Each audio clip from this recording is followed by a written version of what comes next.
to advance frameworks for peace and security guarantees.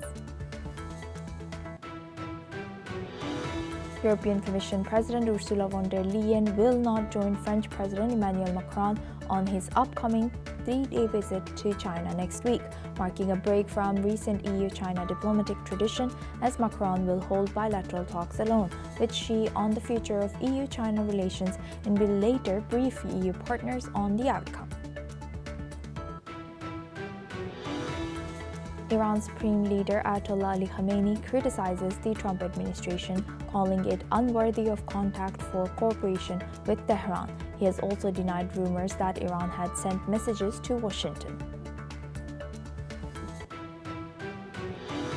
Peru's Supreme Court sentenced former President Pedro Castillo to 5 months in prison for attempting to dissolve Congress in 2022. Castillo was acquitted of some charges but faces rebellion conviction.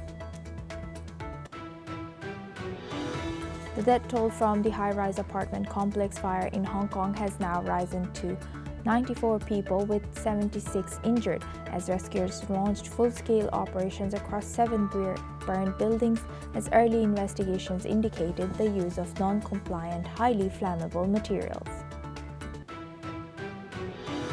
Rescue officials say floods and landslides on Indonesia's Sumatra Island have killed 84 people. Authorities report torrential rains triggered mudslides that swept through communities in North and West Sumatra, with search teams still deployed.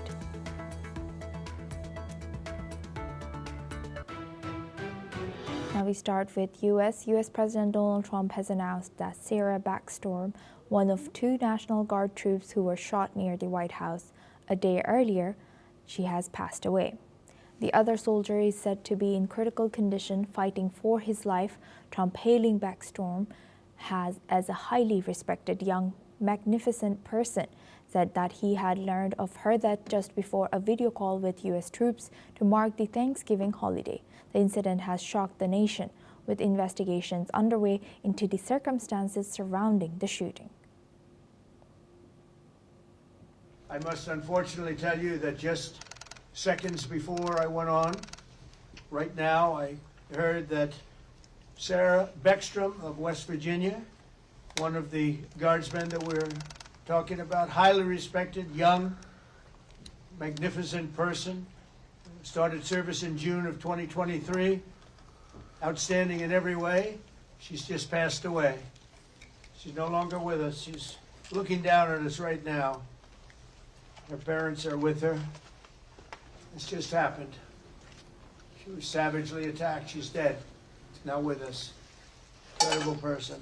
Outstanding in every single way, in every department. Just horrible. Now for this discussion, we welcome Mr. Collins Chong-Yu-Keat. He's a Foreign Affairs, Security and Strategy Analyst at University of Malaya from Kuala Lumpur. Thank you very much, Mr. Collins, for joining us again. Good to see you. Thank you. Now, looking at this, it seems like U.S. will be starting to looking in their own soil for terrorism or terrorists, not elsewhere, not in Middle East, not in Iraq, not in Asia. How did you analyze this situation now? Well, a direct attack on U.S. uniformed personnel requires an uncompromising response. That's what Trump has stated. When National Guard members shot near the White House, then the government cannot treat it as a routine crime. So the response signals the attack on U.S. security forces, especially in the capital, will trigger immediate structural changes. And of course, also Trump has blamed the previous administration and the Biden administration, where this influx of immigrants from external countries has jeopardized national security, and Trump is right to act immediately. So when your capital is attacked, hesitation is not an option. And of course, also this is about preventing the next attack. It's not reacting to the last one. And I think Trump's message is simple here. If you attack U.S. personnel, Washington will tighten every entry corridor that you have used, and this restores public confidence that national security comes before the notion of political correctness. So Trump has very much, maintained his stance that, he is there for the American people. He is there for the American safety and security. So nothing else comes, before that.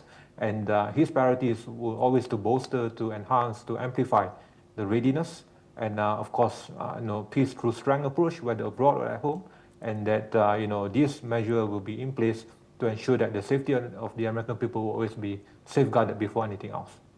Yes, indeed. And how might this death of a National Guard member near the White House, how do you think this will influence public debates on domestic security? Definitely, we have seen how this has also created this new public dilemma of balancing the need for individual liberty and of course the norms of the American society, as opposed to the need also to restore order, to prevent conflicts or attacks from happening, and to ensure that the safety and security of the American people will be at the core priority of every administration.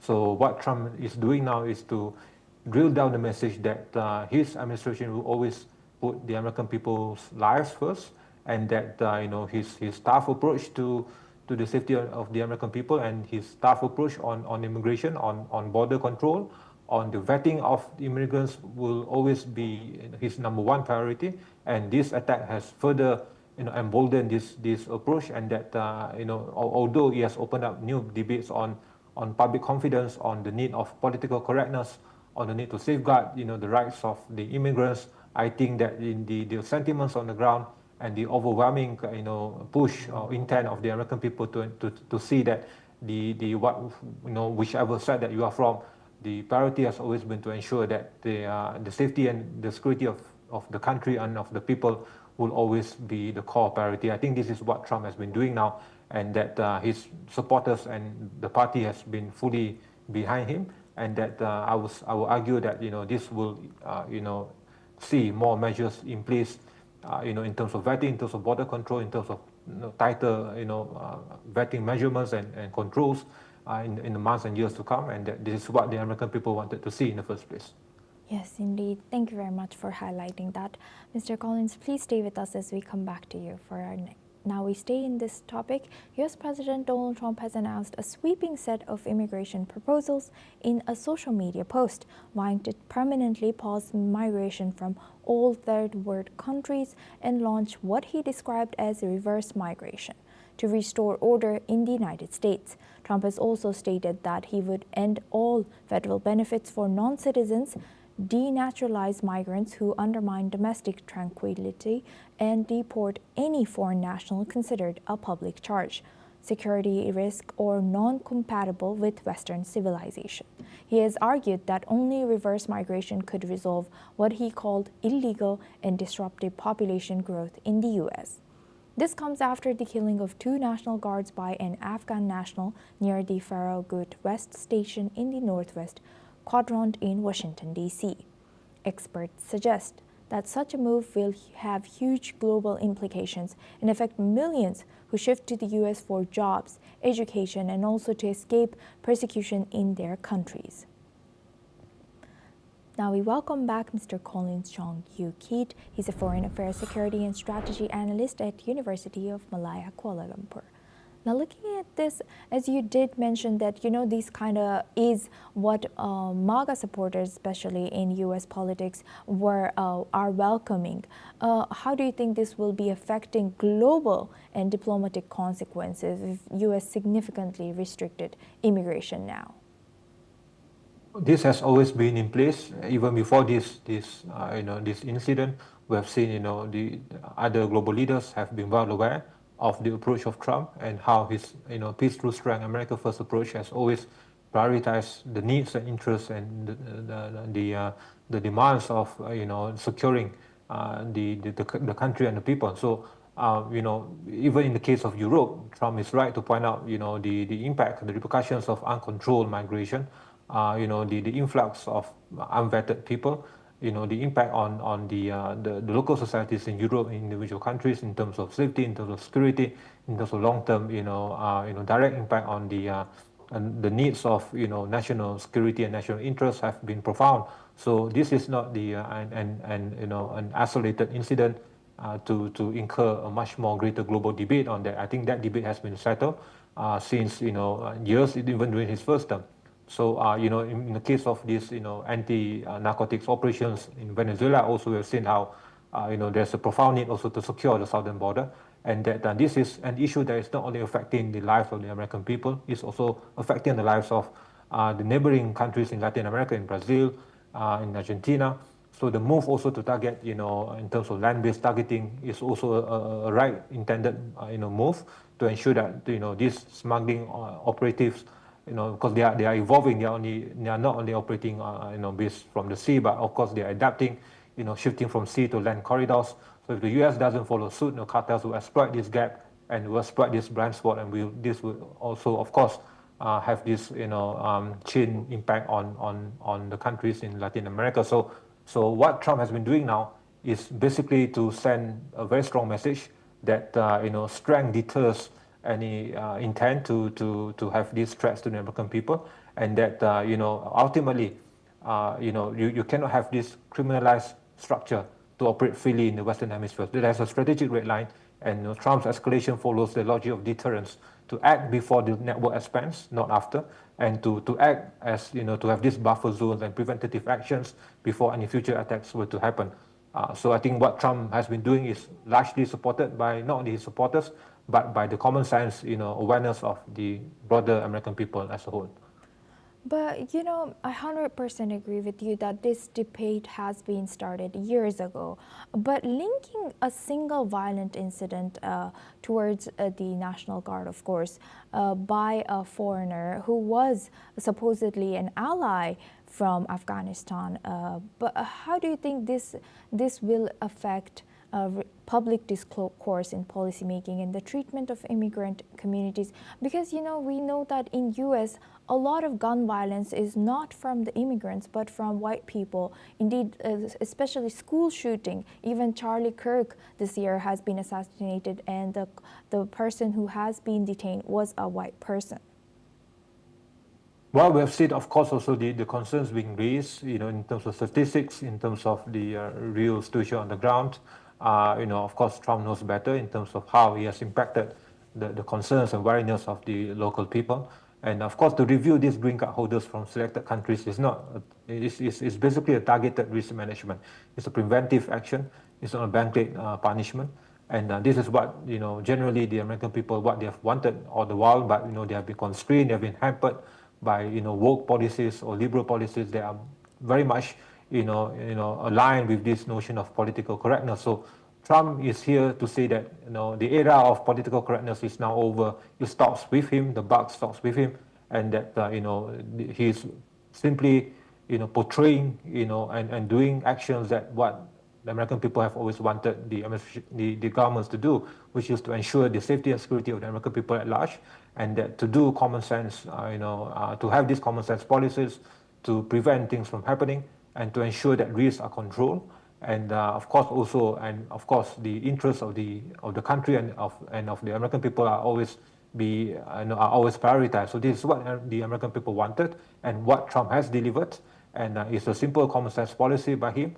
And I think largely the American people, and not only from his party, but especially from the ones who have been staying in cities that have been ravaged by all these crimes and these safety concerns along the southern border. And of course, largely also in cities which are Democrat controlled, in terms of, like, I can see Chicago and LA and New York.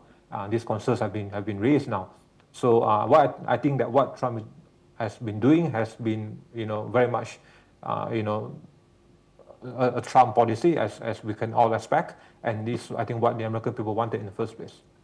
Right. With that, I would like to thank Mr. Collins, Professor Collins, for sharing that. Please stay with us as we come back to you for our next discussion as well. Now, staying in the region, U.S. President Donald Trump has said that the U.S. will very soon start taking action to stop suspected Venezuelan drug traffickers on land. The Trump administration has been weighing Venezuela-related options to combat what he has portrayed it as President Nicolas Maduro's role in supplying illegal drugs that have killed Americans. U.S. forces in the region so far have focused on counter-narcotics operations, even though the assembled firepower far outweighs anything needed for them. U.S. troops have carried out at least 21 strikes on alleged drug boats on the Caribbean and Pacific since September, killing at least 83 people. Let's listen into what President Trump has shared. And in recent weeks, you've been working to deter Venezuelan drug traffickers, of which there are many. Of course, there aren't too many coming in by sea anymore, you probably noticed that. From sending their poisons into the United States, where they kill hundreds of thousands of people a year. But we're going to take care of that situation. We're already doing a lot. We've almost stopped. It's about 85% stopped by sea. You probably noticed that. People aren't wanting to be delivering by sea. And we'll be starting to stop them by land also. The land is easier, but that's going to start very soon. We warn them, stop sending poison to our country. Now, meanwhile, Venezuelan President Nicolas Maduro has claimed that his country has been subjected to 17 weeks of psychological warfare by the United States during an event in which he calls on the armed forces to remain unperturbed in the face of military deployment ordered by U.S. President Donald Trump's administration on the Caribbean. Let's listen into what President Maduro has shared. Desde hace 17 semanas, fuerzas extranjeras imperialistas amenazan continuamente con alterar la paz del Mar Caribe, de Sudamérica y de Venezuela. 17 semanas de guerra psicológica, presiones inmorales, que lejos de atemorizar a nuestro pueblo, han despertado una fuerza fabulosa de resistencia, de conciencia nacional. Now for this discussion, we welcome back Professor Collins Chung-Yu Keat. He's a Foreign Affairs, Security and Strategy Analyst, joins us live from Kuala Lumpur. Thank you very much, Professor, for staying with us. Now, looking at this, do you think that U.S. is again, or Trump in particular, is again outsourcing the problem or blaming other countries, in this case Venezuela? Don't you think if U.S. decides to educate their own public of the harms of drug use, this could be combated? Well, clearly it has not been working. We have seen that before under the Biden administration, and before that, of course, it has not been working. The problem still continues. The root cause of the problem has not been tackled. The cartels simply adapt from the seas to the lands corridors.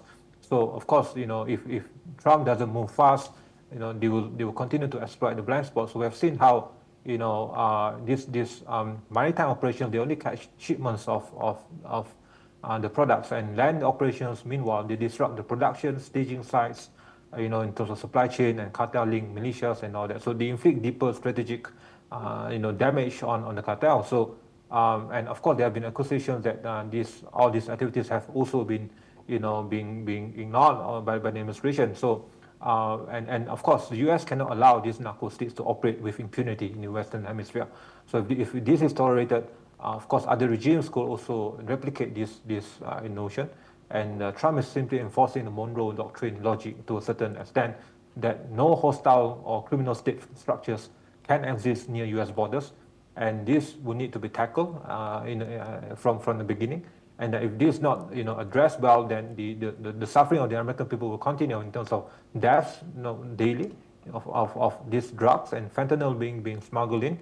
So this is only yet another a Trumpian classic approach of protecting the safety and security and interests of the American people first, and to do things that have not been done before, which might not be popular, which might not be politically correct, but which have to be done in order to safeguard the lives of the American people and, of course, the safety and security of the region as a whole. So, and people are with him in this aspect, and people are highly supporting his measures because they are well aware of what previous administrations have failed to do in the name and the banner of political correctness and liberty and of course the rights and norms of conventional approaches, but not with Trump.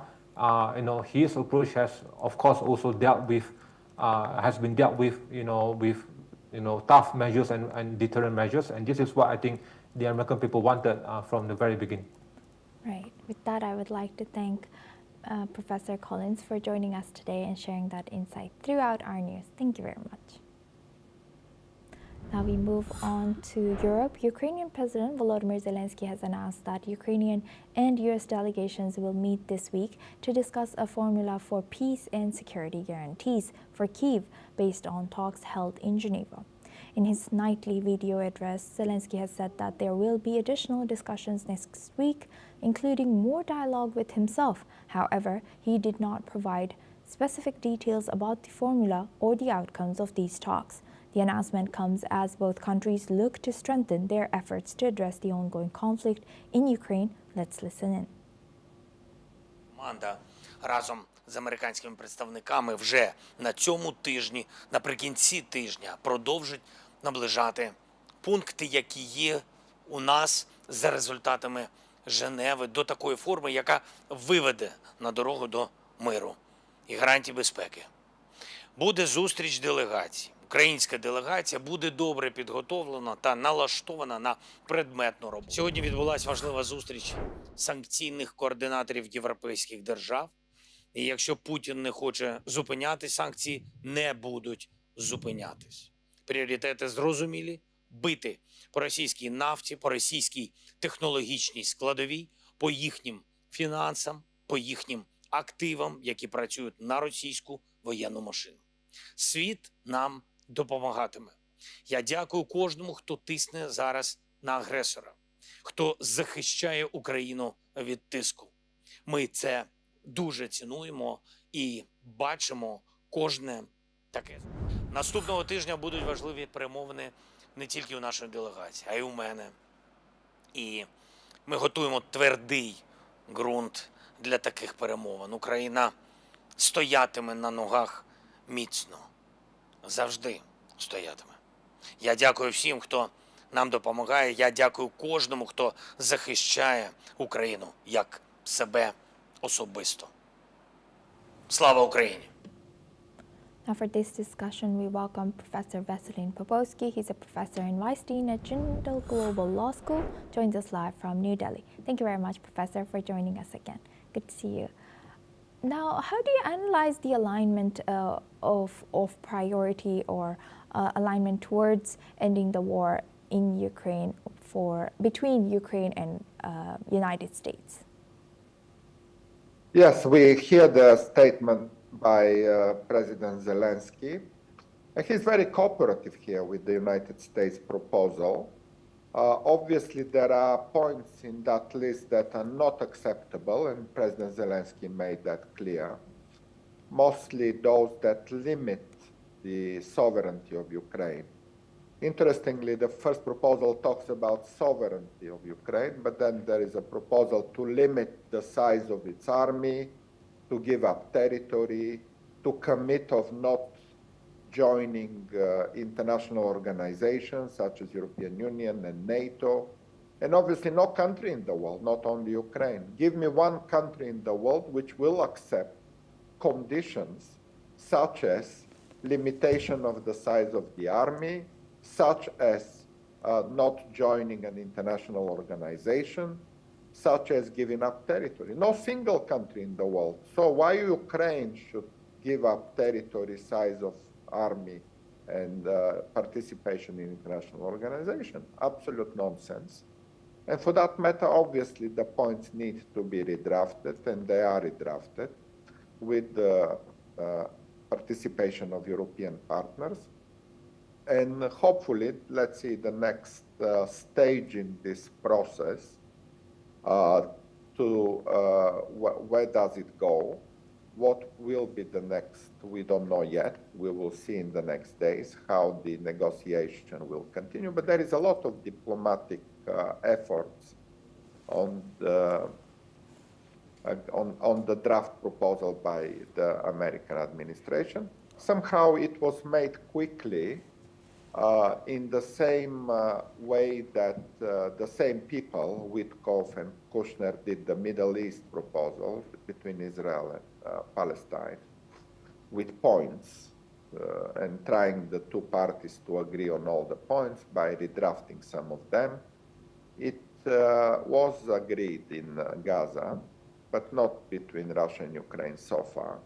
So it doesn't mean that every proposal will work, but obviously, diplomacy is important to keep clarifying the positions of the states, to find out what dynamics can exist there. So I'm generally supportive of diplomacy, but cautious that not every diplomacy brings results.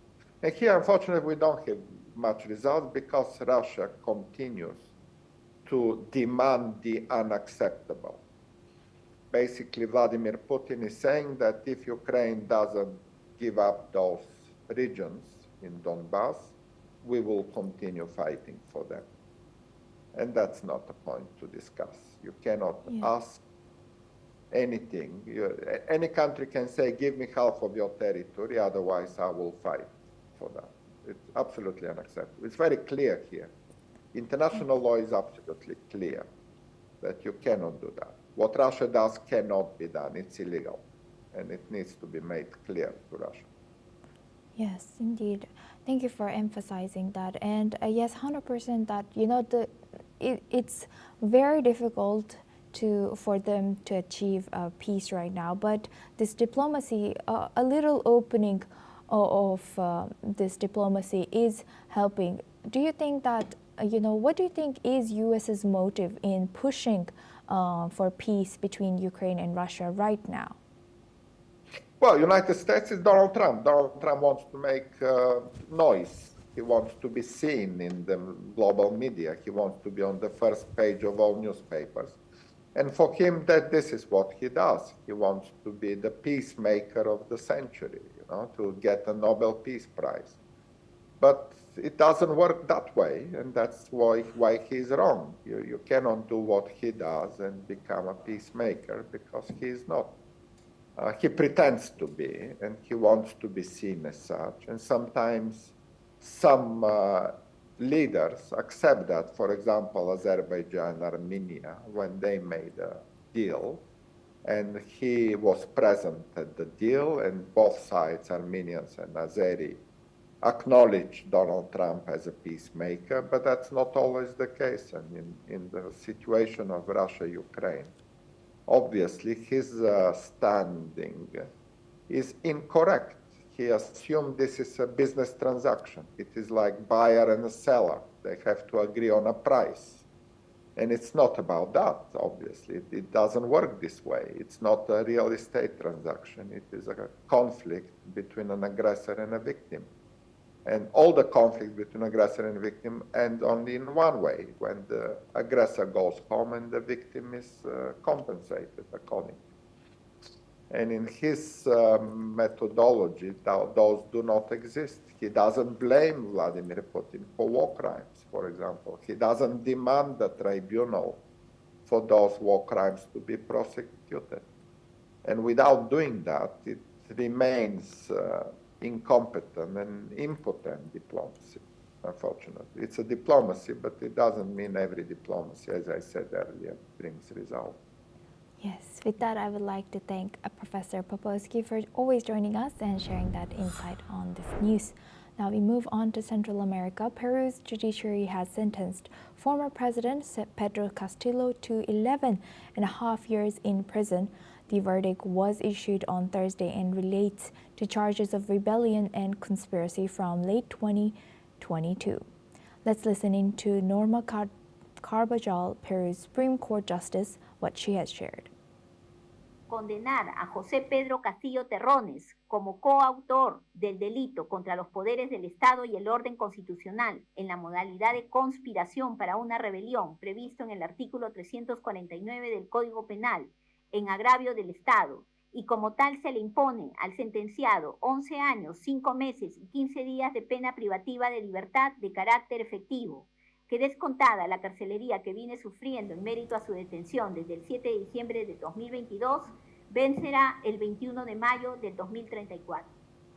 Castillo has attempted to dissolve Congress and assume expanded powers, but the move failed and he was removed from office in December 2022. He had been detained throughout the trial as the case progressed. The attempted power shift set off weeks of unrest. Protests erupted across the country against the new government and resulted in dozens of deaths, mostly in the regions where Castillo enjoyed stronger support. Last week, during his final defense statement, Castillo dismissed the charges against him. He has argued that his attempt to dissolve the Congress did not have the backing of security forces, and his announcement had no practical impact.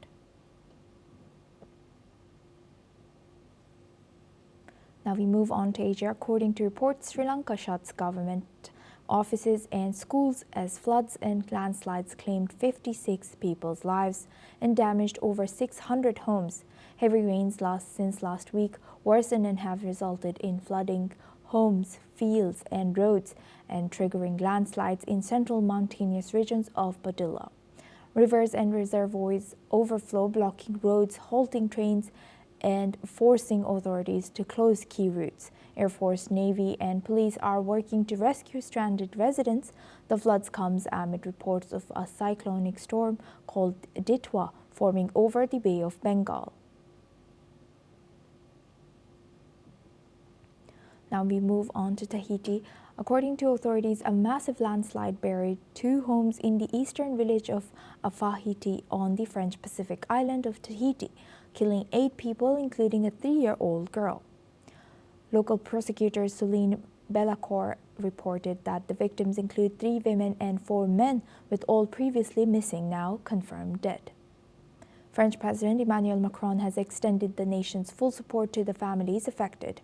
Rescue operations have suspended temporarily after a second landslide nearly endangered the rescue teams.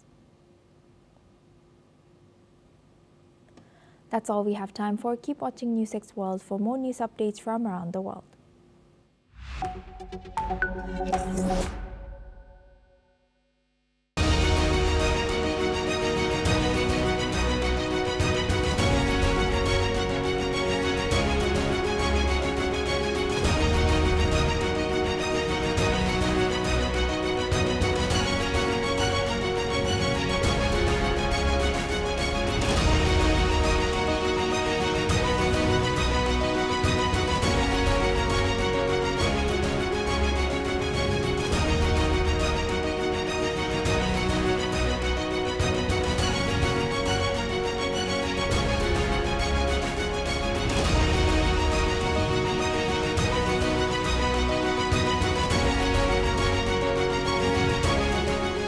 In the midst of this, life persists.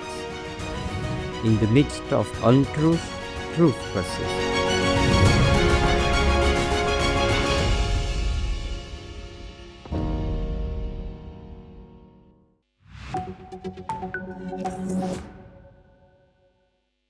Welcome, I'm Kriti Mehta and you're watching a World Report on News X World. Let's take a look at the top headlines this hour. Death toll after the massive fire in a Hong Kong complex apartment rises to 65. More than 250 people remain missing. The Hong Kong police have arrested 3 construction company officials. 11 people have reportedly lost their lives in a deadly train collision in China's southern province on Yunnan. At least 2 people have been injured in the collision.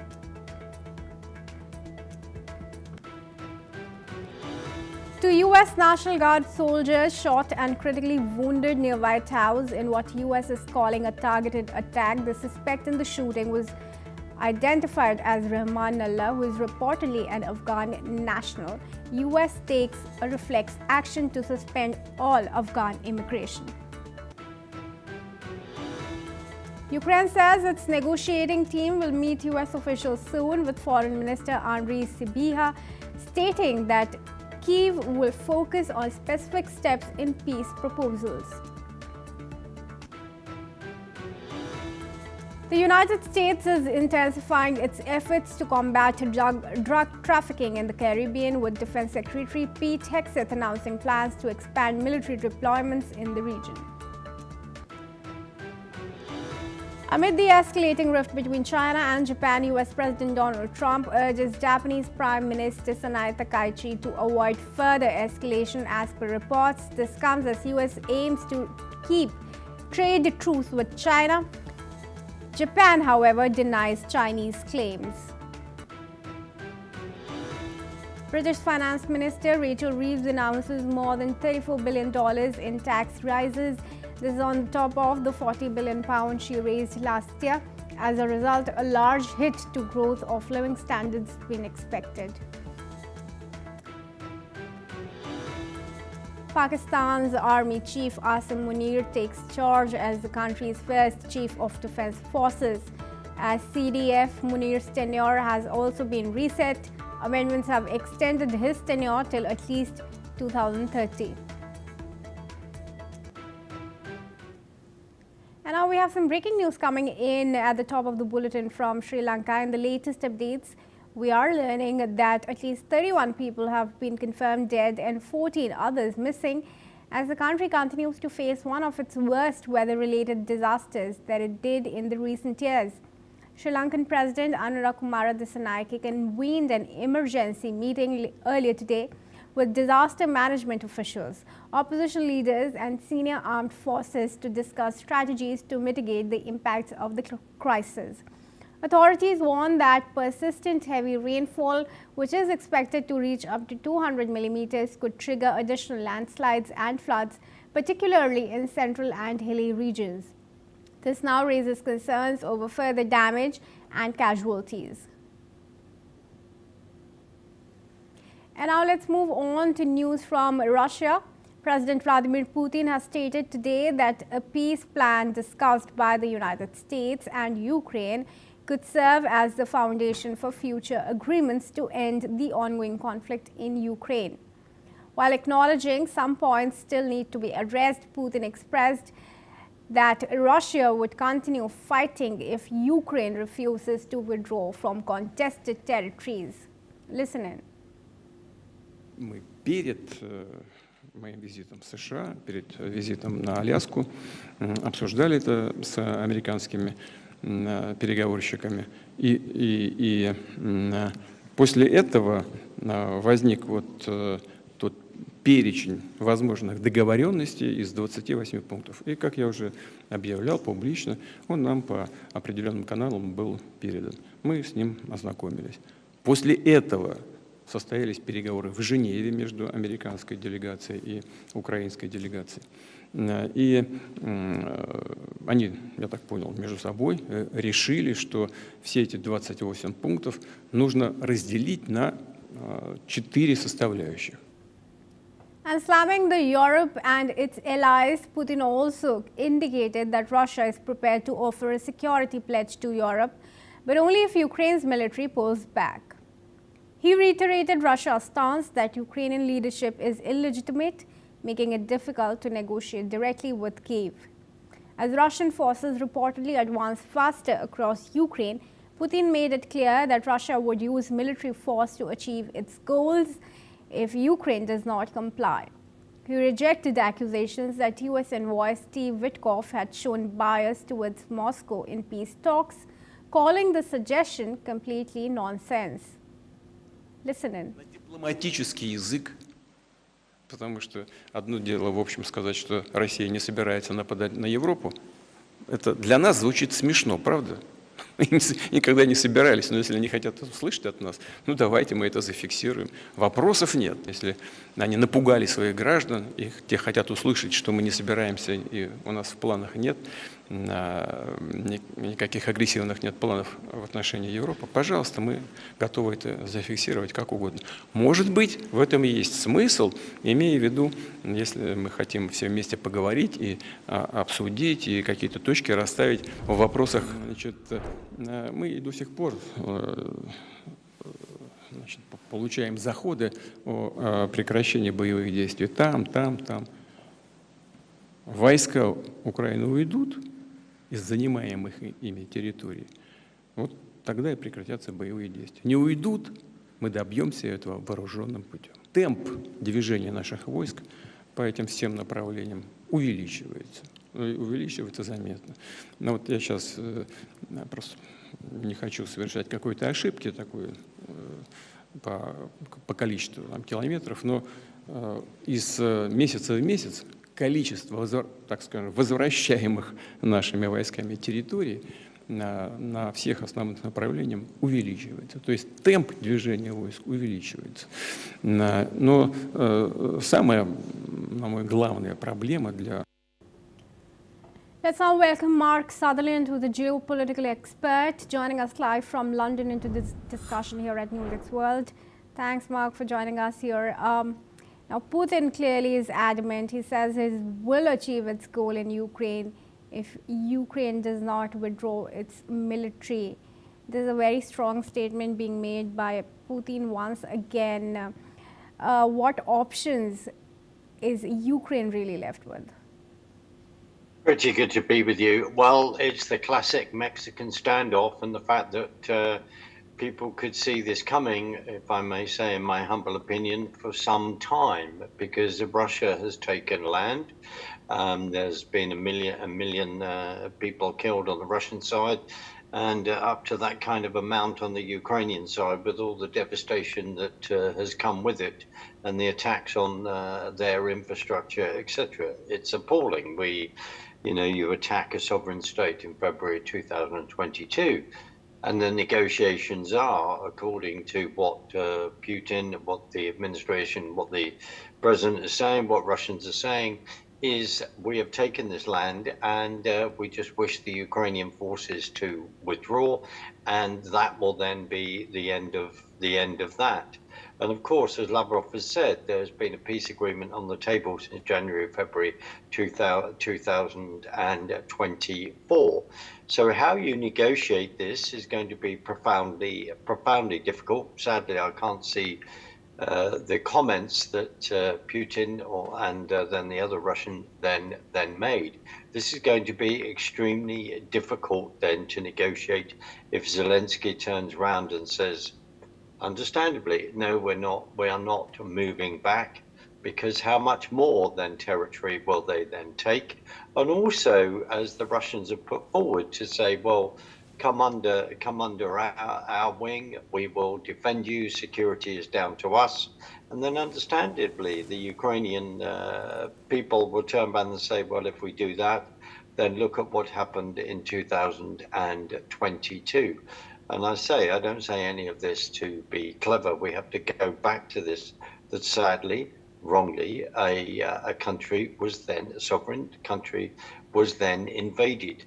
The problem is all then the fallout of that. And you are fully aware in regard to Zelensky, one of his ex-business partners, who then started his production company.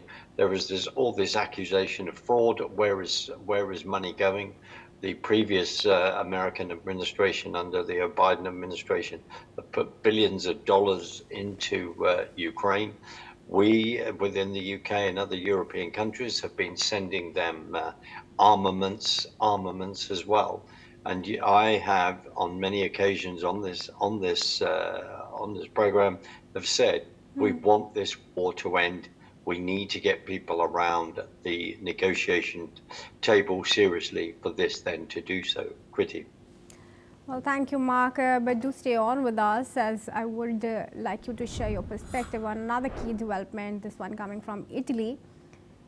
Now, a Ukrainian man suspected of coordinating the 2022 Nord Stream pipeline sabotage has arrived in Germany. His transfer follows approval by Italy's top court last week. The explosion severely disrupted Russian gas deliveries to Europe, and both Russia and Western countries have called it an act of sabotage. Identified as a Serie K under German privacy laws, the suspect denies any involvement. German prosecutors say he has been part of a group that planted devices on the pipelines near the Danish island of Bornholm. He now faces charges including collusion to cause an explosion, anti-constitutional sabotage, and destruction of critical infrastructure. Now, the suspect was detained in Italy last August and will appear before an investigating judge in Karlsruhe tomorrow. Investigators have spent years piecing together the mystery behind this high-profile sabotage case. I request Mark to join us back here on this discussion. Mark, now this is a significant step forward in the probe. The suspect has now been moved to Frankfurt for further prosecution. How do you see this proceeding from here? There's another man that's accused who is in Poland, and the Polish authorities, it's been reported, have not handed him over to the German authorities yet. That is floating there. The bombing of the Nord Stream pipeline was extremely serious, followed by a very well-known journalist in America, Seymour Hersh. So this was then came out. There were many theories. How was this done deliberately? Did various people know about this at the time?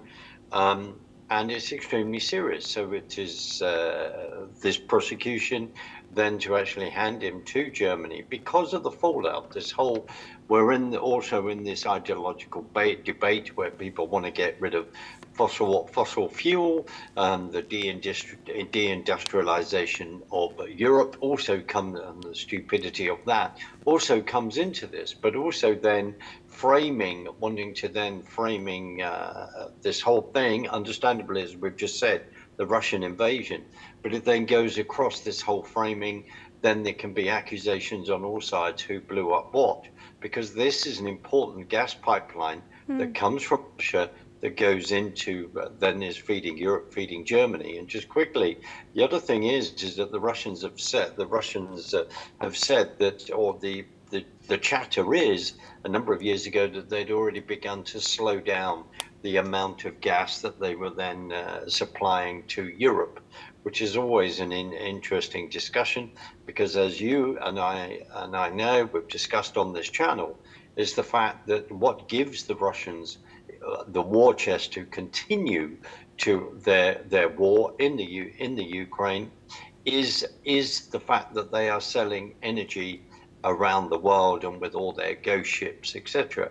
So that is the reality. And it was more the fallout of all the accusations of who did it, who didn't do it, and we ended up going down the conspiracy rabbit hole. Pretty.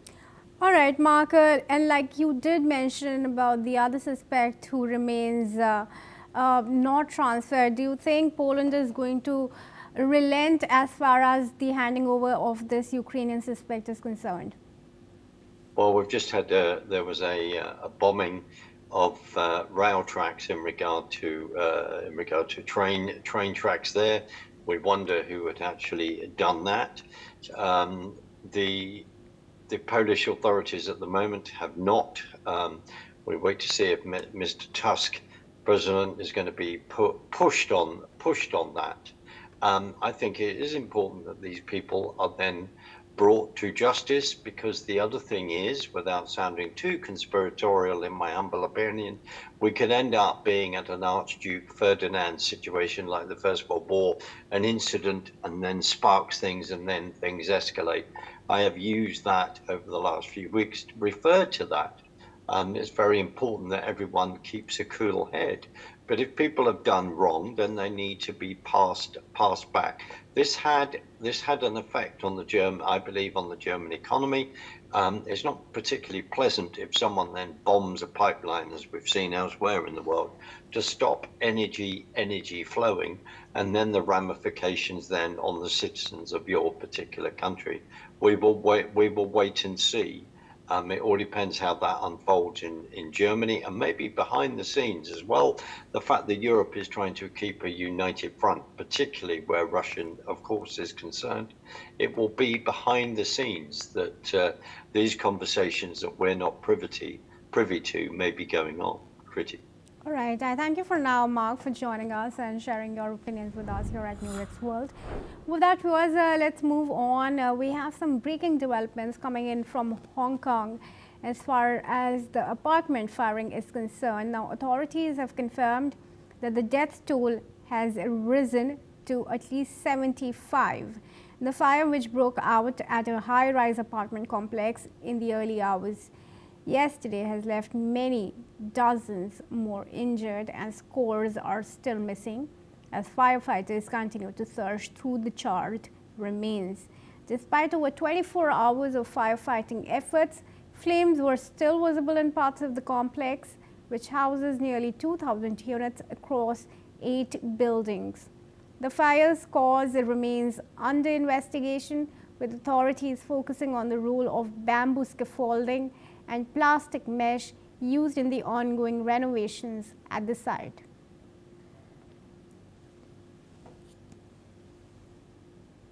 Now moving on, viewers, the Israeli military has carried out a series of strikes against Hezbollah in southern Lebanon, targeting terror infrastructure, weapon storage sites and military posts. The strikes come exactly a year after a ceasefire was established between Israel and the militant group. Lebanon's state news agency reported that Israeli aircraft launched raids in the Jazin area, hitting multiple targets linked to the Iran-backed group. Israel says it will continue operations to remain and remove any threat to the state. Under the ceasefire agreement, Hezbollah was put to pull forces north of the Litani River and dismantle infrastructure south of it. The Lebanese army is carrying out this plan, but the US and Israel have accused authorities of delays. Repeated Israeli strikes, including one last Sunday that killed a senior Hezbollah commander, highlight continuing tension. Israeli Defense Minister warned that security must be guaranteed or there will be no calm in Lebanon. Gedalia Blum, who's a Middle East affairs expert, now joins us live from Eli in Israel. I hope that I got that name right. That's pretty good. Thank you so much. Yeah. All right, thank you. Thank you for joining us here at News X World. Now, I first broadly want to see your opinions on the latest development. I mean, listen, it's very clear. I mean, we like to talk about a ceasefire that was put in place a year ago, but we have to look into the details of what that ceasefire actually required. The ceasefire wasn't just that Israel needs to cease fire or that Hezbollah just needs to cease fire. There was two other very significant components to the deal, which was that Hezbollah needed to move 30 kilometers north of the from the Israeli border, which they have not. The second thing is that the Lebanese government needed to disarm Hezbollah. Those two things are not only not happening, but the opposite is actually happening. Hezbollah is rearming; they're not being disarmed, and their stronghold is being rebuilt. So Israel can continue to follow through with its part of the deal, while the other side continues to violate it. But that would actually put Israel in a much a worse situation, and not only Israel in the worst situation, but also the people of Lebanon, because if Hezbollah gets stronger and gets strong enough to feel that they could actually fight Israel, which they don't feel that way now, but if they do, it's going to open up the war again in a very significant and devastating way for the people, not only of Israel, but from Lebanon. So if it's really up to the international community, the Lebanese government, I know Trump recently today had reiterated the deadline for disarmament for December 31st of this year. And, we'll see what happens. But in the meantime, I think it's the responsibility for Israel and its defense establishment to ensure that if Hezbollah is not fulfilling its role of being 30 kilometers away from the border of Israel, then they become a legitimate target. And if the Lebanese government does not stop disarming and we see the rearming, we will continue to attack the supply lines and the missile silos. That's just we don't want to, but we have to. And this is Israel's position. But is it not likely that these further strikes by Israel is further going to deter these Lebanese militants from disarming, as is clearly the case? They continue to blame Israel and US for stalling the process of ceasefire and disarmament. No, listen.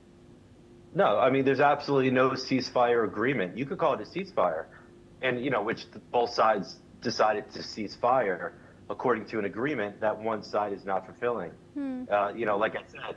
And so when it comes down to it, by Israel striking Hezbollah It's certainly not an escalation, it's a de-escalation. It's doing a favor. You know, there's always been a saying in the Middle East that Lebanon would be the first to make peace with Israel, but they have to be the last because they're the weakest. And the government of Lebanon is extremely weak. They've been taken over. Listen, you know, the fact of the matter is, what other sovereign country allows a foreign army to take over? That's exactly what happened in Lebanon. And so we are actually doing the Lebanese a favor. There's many people in Lebanon who are very happy that Israel is striking Hezbollah. This is not a war between Israel and Lebanon. In fact, I believe at some point, Israel is going to be seen as liberators of Lebanon, and the people are going to be extremely happy. And I believe that the people of Israel would be going to Beirut, and the people of Lebanon would be coming to Tel Aviv. I think we're natural peace partners. Unfortunately, the jihad that has come from Iran and has been invested for the last 40 years into Lebanon has not only destroyed any semblance of peace between Israel and Lebanon, but it's destroyed the people and the country of Lebanon. Lebanon used to be, they used to call it the Paris of the Middle East, and now it's a terrible place to live. All right. Well, thank you, Mr. Blum, for joining us here at News This World for now and sharing your opinion. And viewers, with that, we will shift our focus to some more breaking news developments. Pope Leo has visited Turkey as part of the first overseas trip of his papacy, and he has urged the country to embrace its role as a mediator between nations. His remarks soon followed significant talks with Turkish President Recep Tayyip Erdogan. Let's listen in to what Pope Leo said during the meeting. Mr. President, may Turkey be a source of stability and rapprochement between peoples, in service of a just and lasting peace. Today, more than ever, we need people who will promote dialogue and practice it with firm will and patient resolve. In the aftermath of the tragedies of 2 world wars, which saw the building of large international organizations, we are now experiencing a phase marked by heightened level of conflict on the global level, fueled by prevailing strategies of economic and military power. This is enabling what Pope Francis called a 3rd World War fought piecemeal. We must in no way give in to this. And Pope Leo also stressed the value of religious plurality. He further highlighted that Christians in Turkey feel part of the country's identity and desire to contribute their best to national unity. The Turkish president responded to Pope's remarks and thanked him for considering his first visit to Turkey. Let's listen in. Kendilerinin göreve başladıktan sonra ilk yurt dışı seyahatini Türkiye'ye gerçekleştirmesini her bakımdan what we can do as the Interparliamentary Union to strengthen democracy, to promote human rights, to ensure that humanitarian law is respected. UN Security Council needs a makeover, a comprehensive reform, and India deserves a position there, a role there. Prime Minister Modi during Operation Sindoor made it amply clear that war has never been India's choice. We are with the side of peace. We are neither neutral nor indifferent. We are with peace. We would have dealt with US a whole lot on trade and those kinds of things, and that's not as certain these days. So we have to go back and look at our European partners, our Asian partners. An opportunity to exchange, to have a dialogue, to have a debate on a different perspective on finding the solution of the conflict. First thing that is important to have a common ground, and that we do have with humanitarian laws and human rights, but also to say, okay, what does it mean for us as a country to act on these laws and how can we work together? When we realize that there's something wrong with democracy, the institutions and policies, values come together and we take stock, and it's possible then to improve and chart a new course for democracy. It's the people's right to self-determination. And if they want to be independent, they should be independent. We will not start a war against Greenland.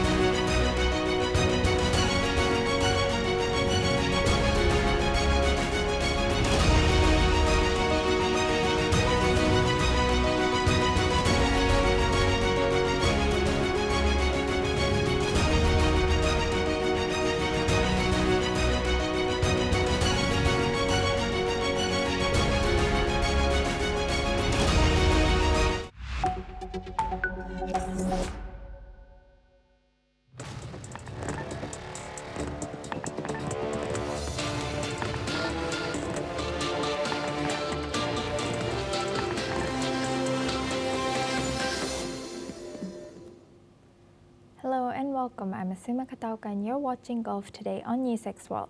Let's take a look at the top headlines of this hour. Iran's Supreme Leader Ayatollah Ali Khamenei has criticized the Trump administration, calling it unworthy of contact or cooperation with Tehran. He has also denied rumors that Iran had sent messages to Washington.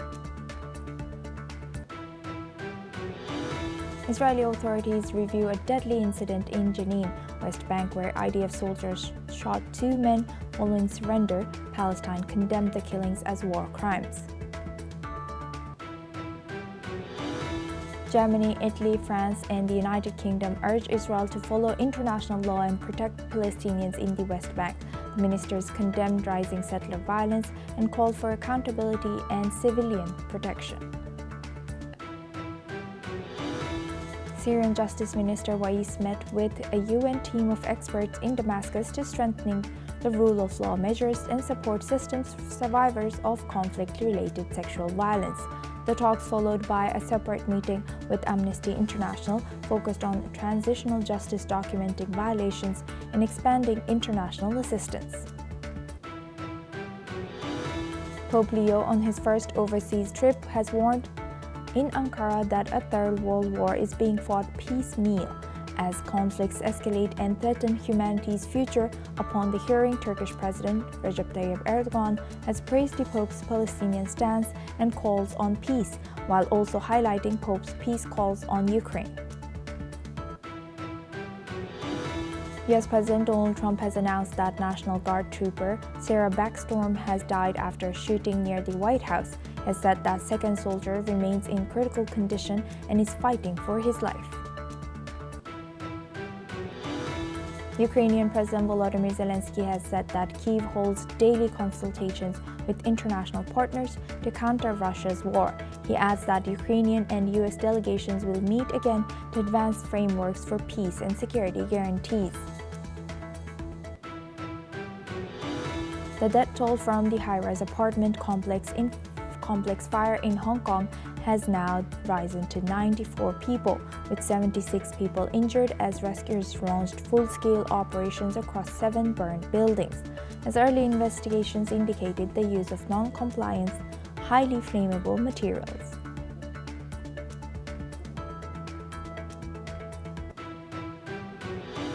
Now for this hour, we start with Iran. Iran's Supreme Leader Ayatollah Ali Khamenei has said that the Trump administration is not worthy of cooperation with the Islamic Republic. Speaking on the state-designated day honoring the Basij paramilitary force, Khamenei has rejected claims that Iran had contacted Washington, calling such rumors a pure lie.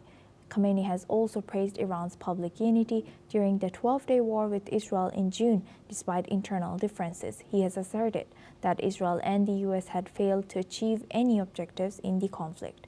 Khamenei has also dismissed claims by former President Donald Trump that U.S. strikes had destroyed Iran's nuclear program, insisting the damage was minimal. Let's listen in.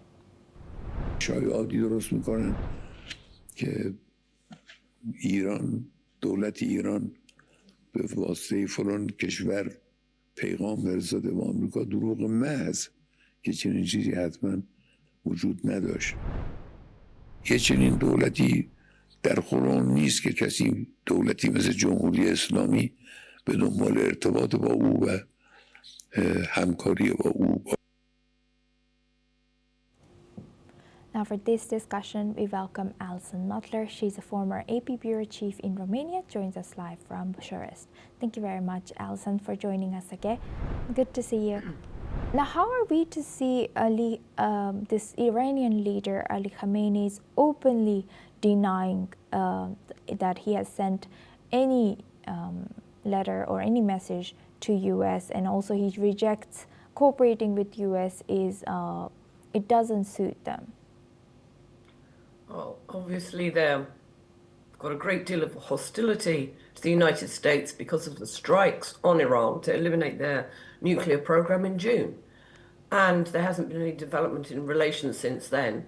So politically, there'll be absolutely no reason for him or his administration reaching out to Washington, whether that be directly, which even if it's being reported isn't being done directly, or through a regional ally which has relations with Washington, like Saudi Arabia, as has been reported.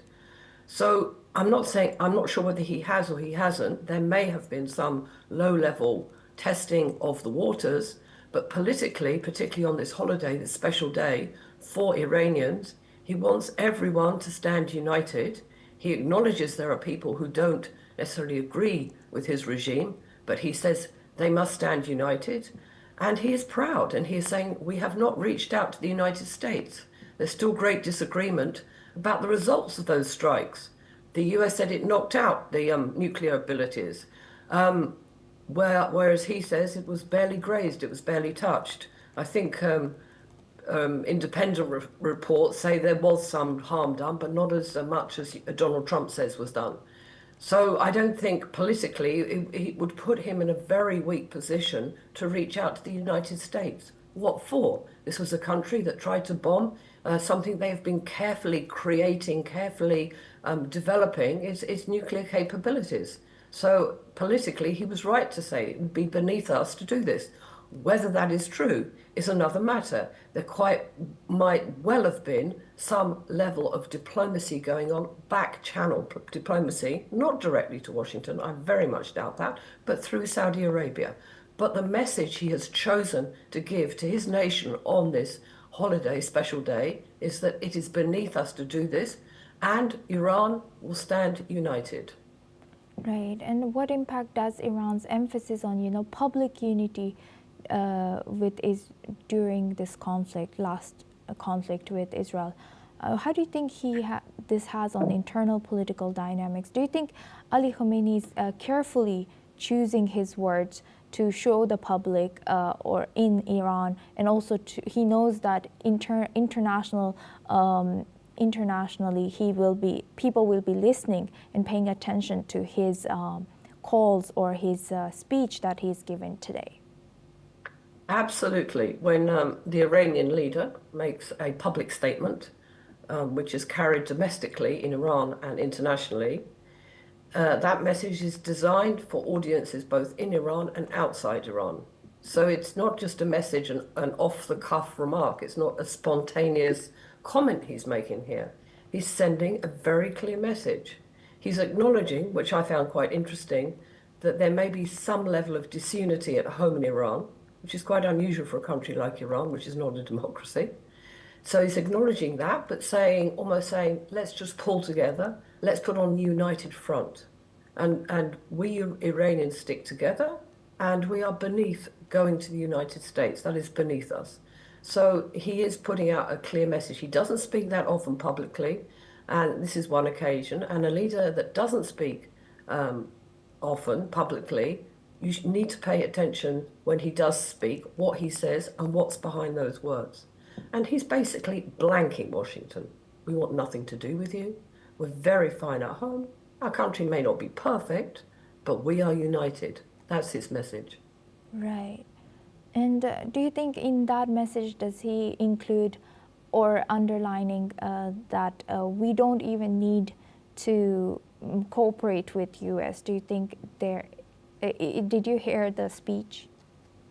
Sorry, I heard the speech, but I only heard it in Iranian. I didn't have it on my screen, so I didn't hear read the subtitles. Right. But they have pursued an isolationist path. They do want to destroy Israel. That's one of the reasons, like that. Washington has the issues it does with them, but Iran does have relations with other countries like Russia, Saudi Arabia, and other Arab countries for sure.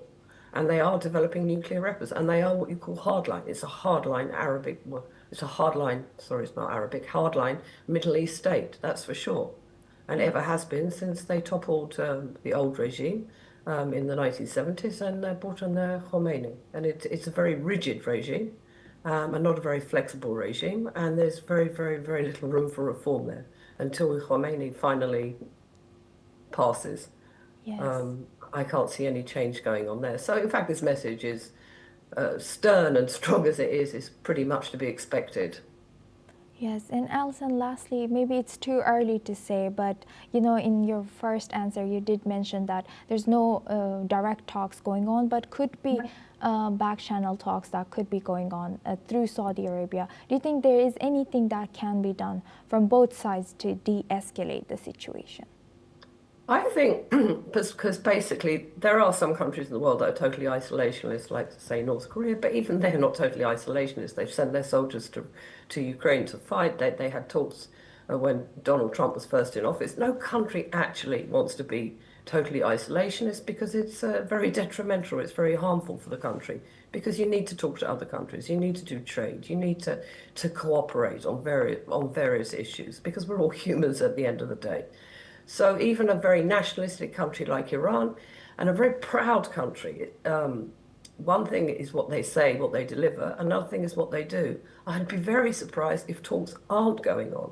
And as I said at the beginning, they won't be directly to the United States, who they considered an enemy because of the strikes in June, and not only that, and also the US protection of Israel, which is the country they want to destroy.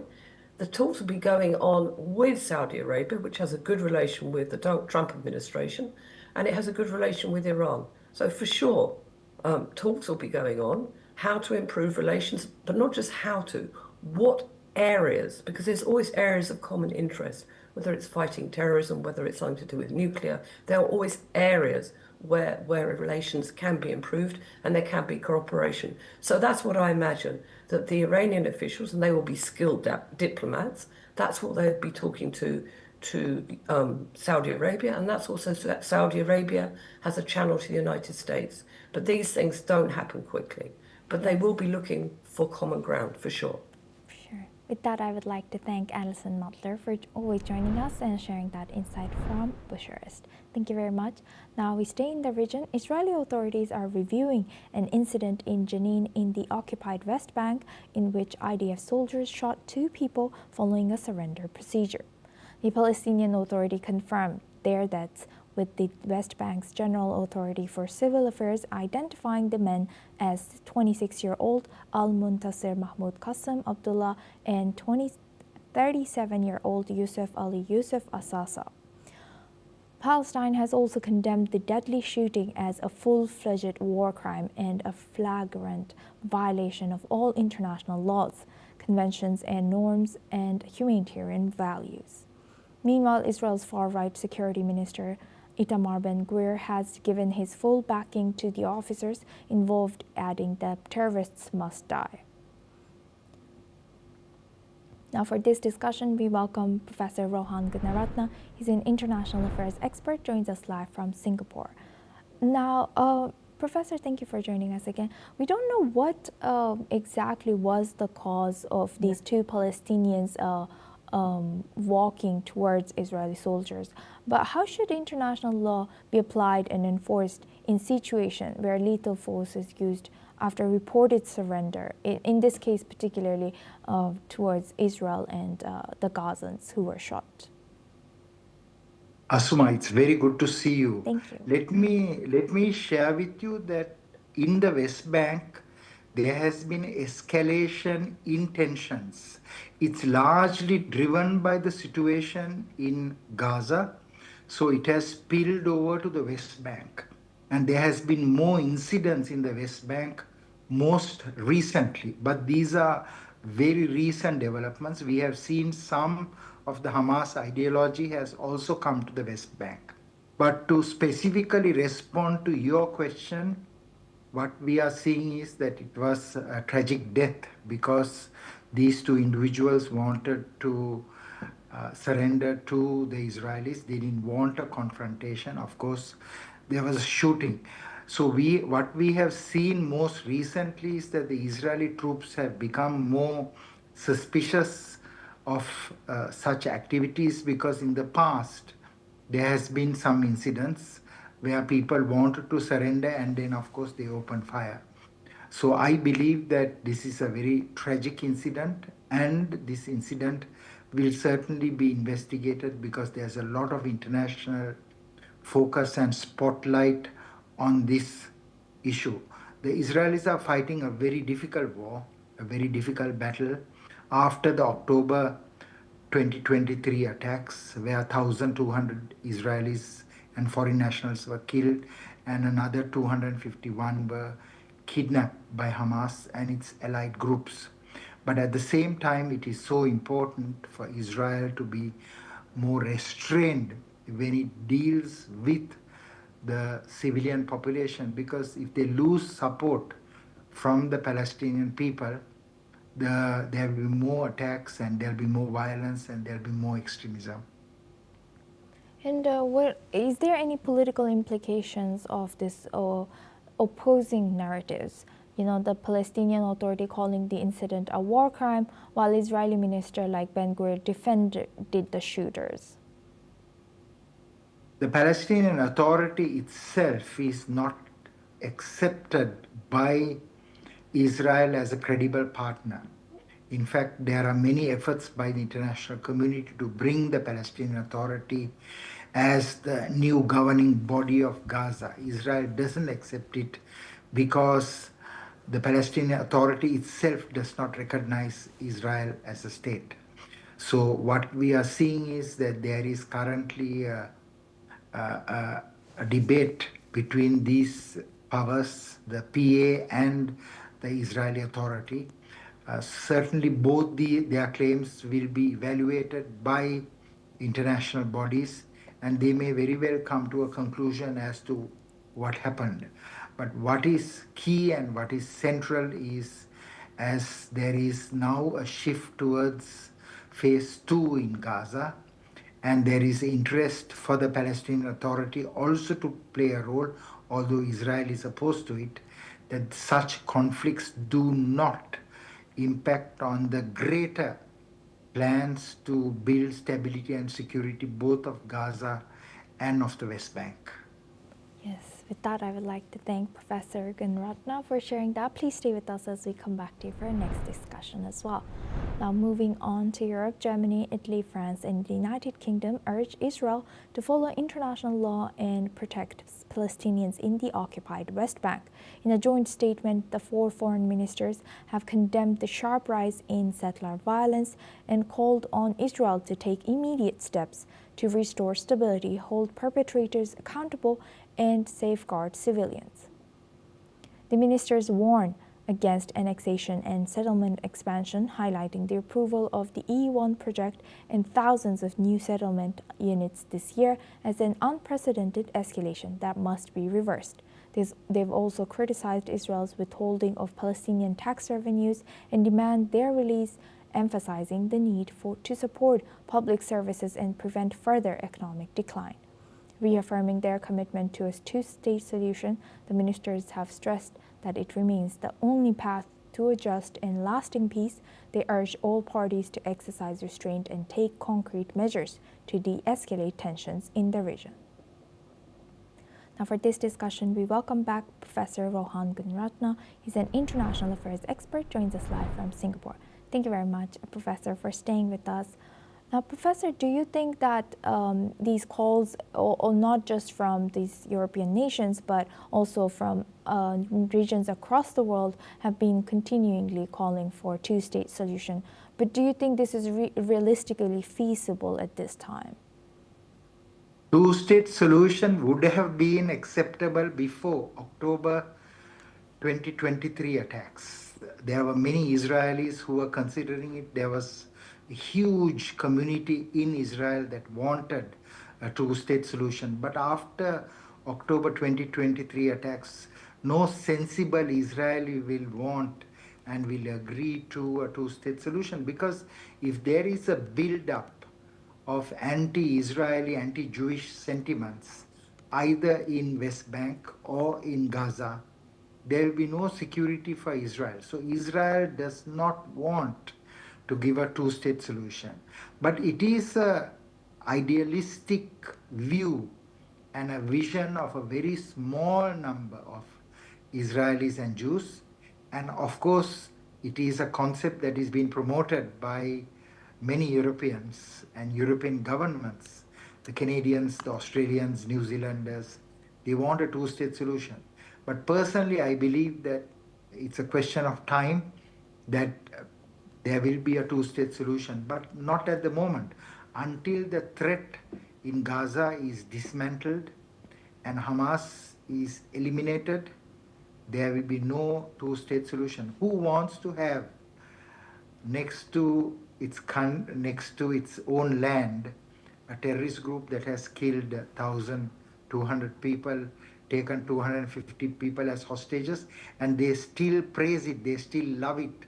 In fact, they call it the Al-Aqsa flood, and they are still, there's no regret, no remorse on the part of either the Palestinians or of Hamas that they have made a fatal mistake. The day they accept this is a horrible attack, this is a massacre, and this should not have happened, that is the day the two-state solution is created. So this will need a lot of understanding, a lot of dialogue between the Israelis and the Palestinians. It's too premature for anyone to ask for a two-state solution at this point, because the Israelis are not ready for it.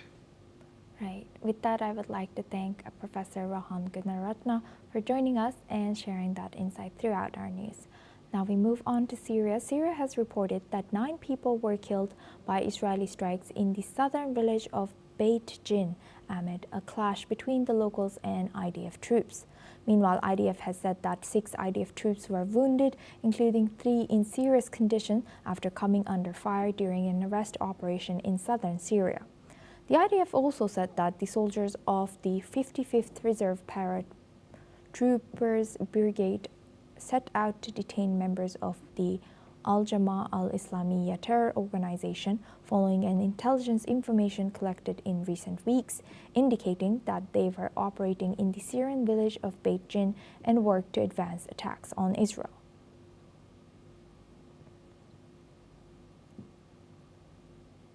Now we move on to Turkey. Turkish President Recep Tayyip Erdogan has praised Pope Leo's position on the Palestinian issue following a meeting in Ankara. Erdogan has commended the Pope and his predecessor for their support of Palestine and called his first overseas visit as Catholic leader a hopeful step for humanity in these times of tension. Erdogan also highlighted the Pope's calls for peace and diplomacy over the Ukraine war, noting their significance. Turkey has been a strong critic of Israel's action in Gaza, and Erdogan has also expressed appreciation for the Pope's messages on family values. Let's listen into what the Turkish president has shared. Kıymetli misafirimizin ziyareti bölgesel ve küresel olaylar bağlamında son derece kritik bir zamana tekabül ediyor.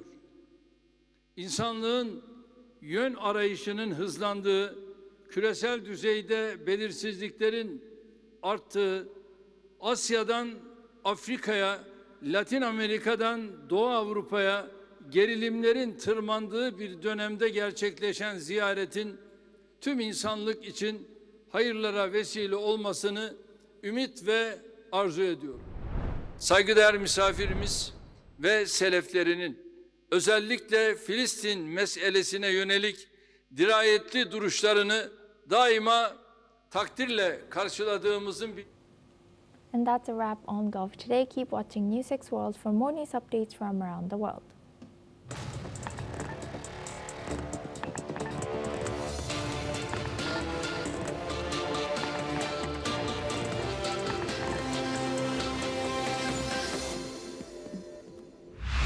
In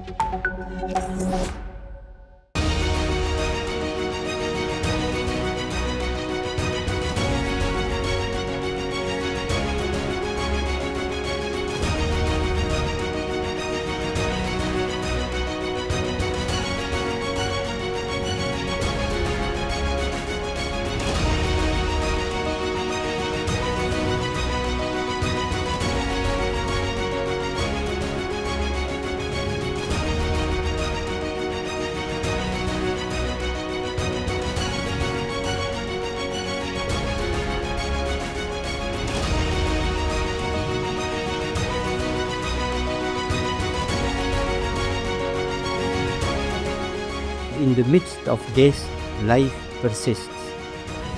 In the midst of untruth, truth persists.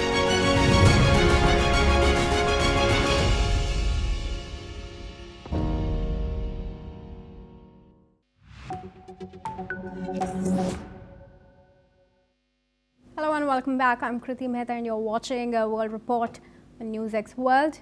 Let's take a quick check of the headlines this hour. Two U.S. National Guard officials, soldiers shot and critically wounded near White House in what the U.S. is calling a targeted attack. The suspect in the shooting has been identified as Rahmanullah, who is reportedly an Afghan national. British Finance Minister Rachel Reeves announces more than $34 billion in tax rises. This is on top of the £40 billion she raised last year. As a result, a large hit of growth of living standards is expected.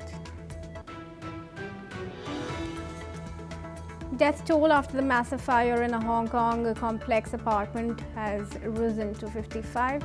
More than 50 people remain missing. The Hong Kong police have arrested 3 construction company officials. China says Japan will pay a painful price if steps out of line over Taiwan. Labels Japan Prime Minister's Taiwan comments erroneous after reports of Trump call. 11 people have reportedly lost their lives in a deadly train collision in China's southern province on Yunnan. At least 2 people have been injured in the collision. Floods and landslides brought about by torrential rain in Indonesia's North Sumatra province killed at least 61 people, with rescue efforts hampered by what an official described as a total cut-off of roads and communications.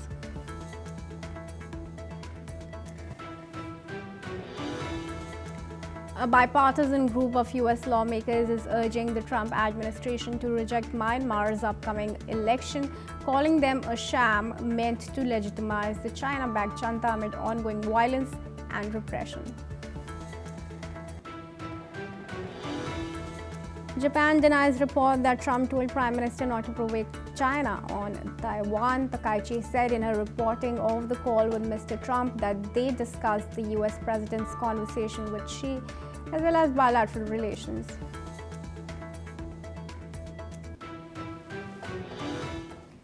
We're now learning that at least 65 people have died and nearly 300 remain missing after a massive fire swept through Wang Fuk Court, a high-rise public housing complex in Hong Kong's Tai Po district.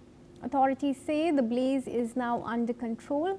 The fire consumed 7 of the 8 tower blocks, which house around 4,600 residents in total. Attention is turning to the causes of the disaster, with Hong Kong police arresting 3 construction company executives on suspicion of manslaughter.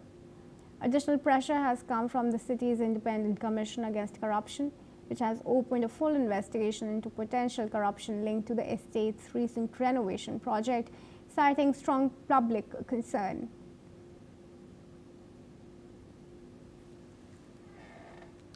And now moving on to news from Bangladesh, where a court has sentenced former Prime Minister Sheikh Hasina to 21 years in prison in 3 separate corruption cases linked to land allocations in a government housing project. The Dhaka Special Judge Court issued the verdict today, stating that the 78-year-old former premier would serve 7 years in each case and that these sentences would run consecutively. In addition to prison terms, the court has imposed a fine of $820 in each case, with Hasina facing an extra 18 months in jail if the payment is not made.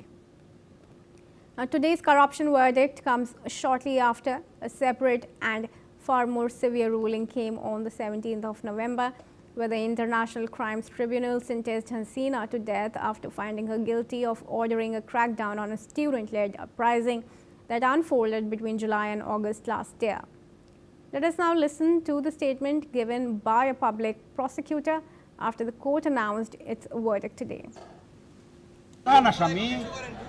এবং উনি এই তিনটি মামলাই আসামি হিসাবে আছেন। ওনার সাজা হচ্ছে 7 বছর করে 3 সাতা 21 বছর এবং ওনার জরিমানা হচ্ছে 3 লক্ষ টাকা, 1 লক্ষ টাকা করে 3 লক্ষ টাকা, অনাদায়ে 18 মাস বিনা শ্রম কারাদণ্ড। The prosecutor has said that the verdicts also identified Sheikh Hasina's son Sajeev Wazid and her daughter Saima Wazid as the principal accused in their respective cases. And now we want to welcome Shruti Das Gupta, who's an international affairs expert, live from New Delhi, joining us here on NewsX World. Thank you, Shruti, for joining us and giving us your time. Now, this is further setback for Sheikh Hasina. What options is she now left with to appeal for her case? Greetings. Thank you so much for inviting me. What I do understand is that this Purbanchal housing complex case is a long drawn history. It was first announced in 1995, where the BNP was in power and Sheikh Hasina was not ruling Bangladesh at that time as a premier or a prime minister. And in fact,